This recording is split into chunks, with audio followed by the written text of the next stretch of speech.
Hey everyone, welcome to today's video where I'll show you one of the best guns for early to mid game, the AKS-74UB.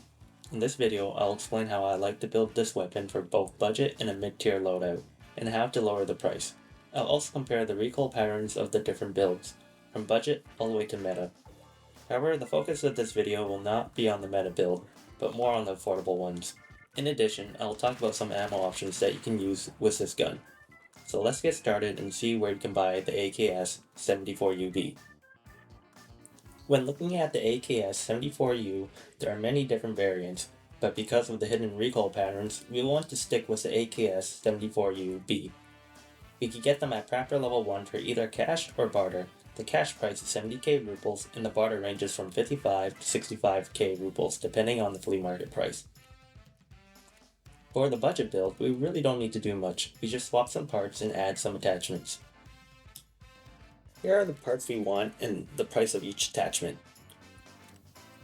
The AK Zenit RP1 charging handle at 3k, the AK GP25 recoil pad for 4k, the AK Tapco Saw style pistol grip for 5k, the AKS-74U Zenit B11 handguard for about 6k, the SAG AK dovetail side mount for 8k, and then the Magpul RPG foregrip for about $76, bringing the total cost to about 37k rubles.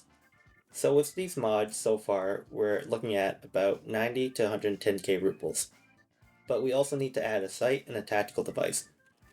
I personally enjoy the XPS3-0 sight and the X400 flashlight laser combo.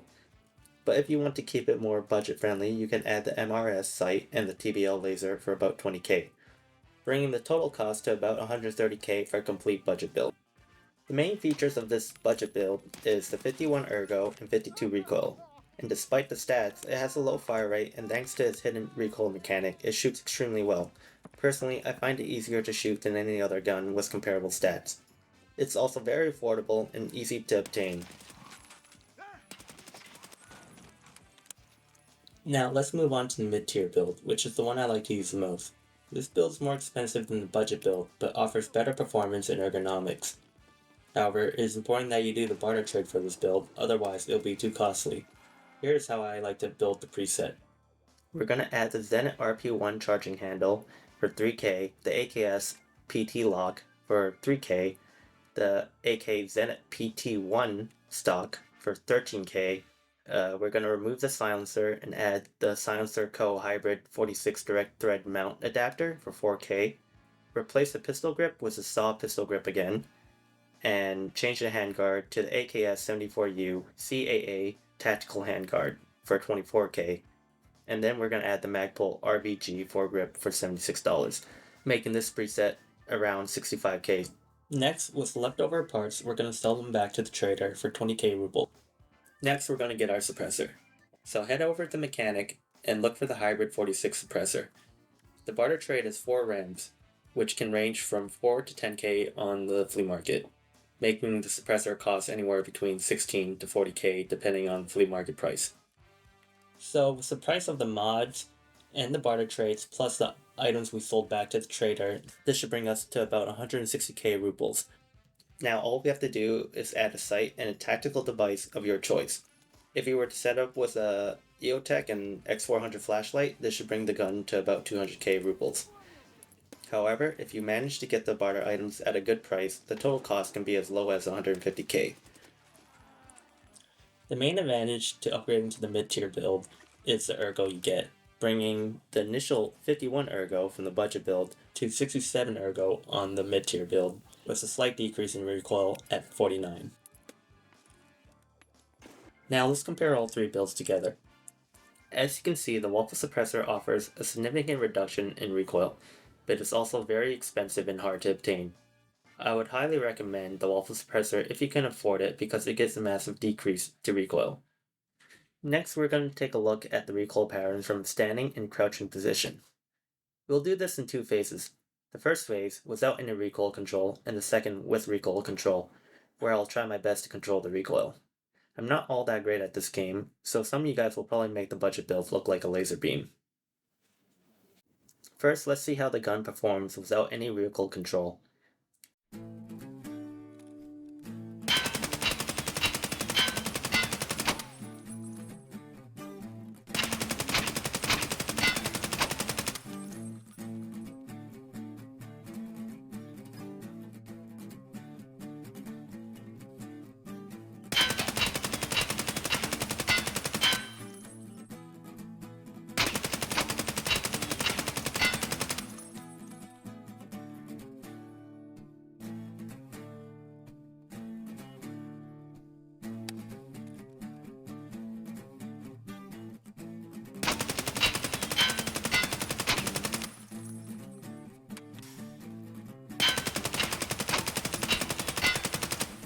As you can see in this footage, the budget build has more vertical and horizontal recoil than the meta build, but it's still manageable and consistent.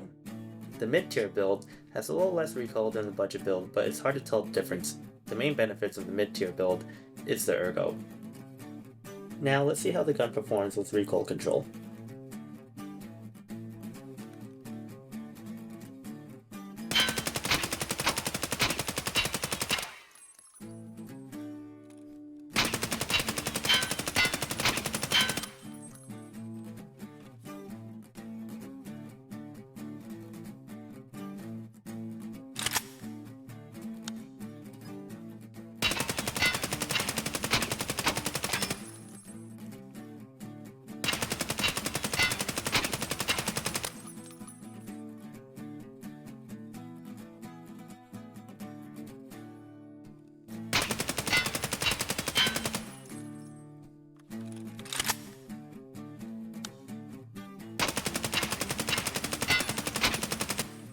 As you can see, I was able to reduce the recoil. However, there's still a noticeable difference between the budget and mid-tier versus the meta. The meta build almost has no recoil at all and feels like a laser beam.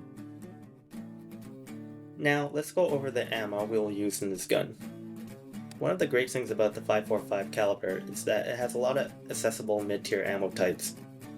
Here's a table that shows the difference between the ammo types. As you can see, the PP and BP are very similar, with the BP being slightly better, but with a higher cost.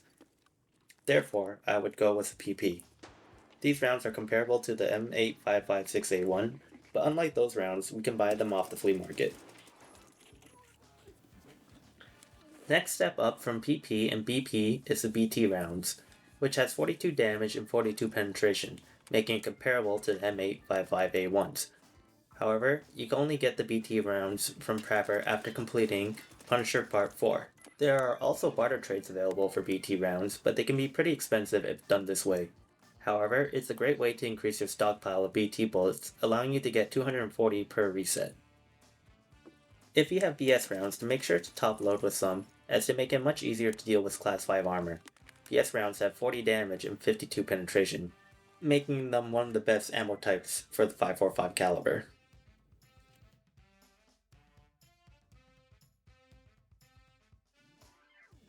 What are my overall thoughts about the AK-74UB? Well, overall, I believe no matter what build you go with, you will not be disappointed. However, with that being said, I would highly recommend you stick with the budget build, as there isn't much of a noticeable difference between the budget and mid-tier build. But if you enjoy a slower pace and holding angles, then the massive ergo boost you get from the mid-tier build will be for you. Or if you manage to get the barter items at a good price, then it may be worth considering upgrading to the mid-tier build. If money's not an issue, then you could go for the meta build, but just be aware the suppressor alone is 140k. But with 58 ergo and 36 recoil, it's hard to ignore. Thanks for watching my video, and enjoy the rest of your day.